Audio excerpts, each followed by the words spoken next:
Hi, welcome back to the channel, guys. Today we take a look at the VW Citi Golf.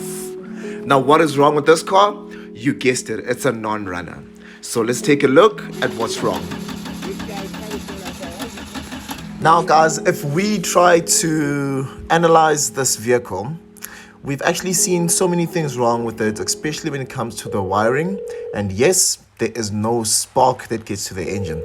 So without a spark, there is no way that it will start. So it'll just keep on cranking, but then nothing will happen. So there are three things that you need to get your engine started. You need air, you need fuel, and you need spark. So without us having spark, there is no way that this car will start. So what we are doing now, we're changing all the wiring because there was a lot of rats that ate the wiring on this vehicle, so we had to take everything out.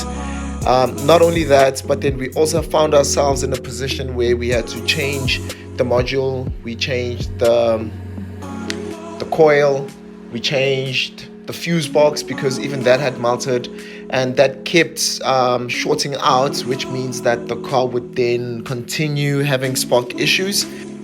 Yes, and once we changed that fuse box, we could actually see a lot of things that started working. Like we now had a battery light on our cluster, we now had an oil reading on our cluster, we now had lights, we had indicators. So a lot of the things got fixed just by doing that. Yeah, so here we are just timing everything, making sure that we're getting the spark at the right time, making sure all the wires are nice and shut properly, and everything was good.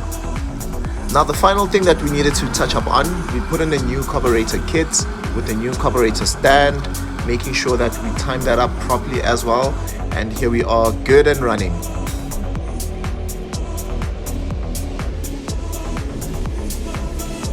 This car has actually been standing for a very long time, and as a result we've seen that the tires were a little bit low.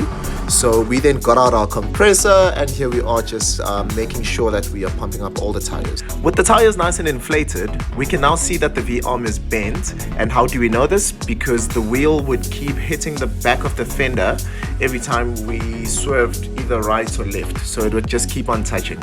So what we then did, we got out that wheel, we took out that old V-arm, put in a new V-arm, put the wheel back, and the car was driving nice and smooth now. But trust me, guys, the work doesn't stop here, because this is only day one of actually fixing this vehicle. So we've gone through this car in and out, and we realized that there's so many other things that we need to do to make sure that this is nice and roadworthy. So for one, we realized that the windscreen is cracked. The brakes are soft. We need to bleed them.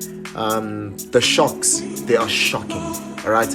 So now what we then need to do now, we need to take out all the suspension, put in brand new shocks, because what the owner did of this, well, the previous owner, he actually cut all the springs. So the car has a very bad bounce when you drive it. But the brakes are also gone. They're very, very, very low. So that needs to be changed as well. So stay tuned. We are giving you more content. Thank you for watching.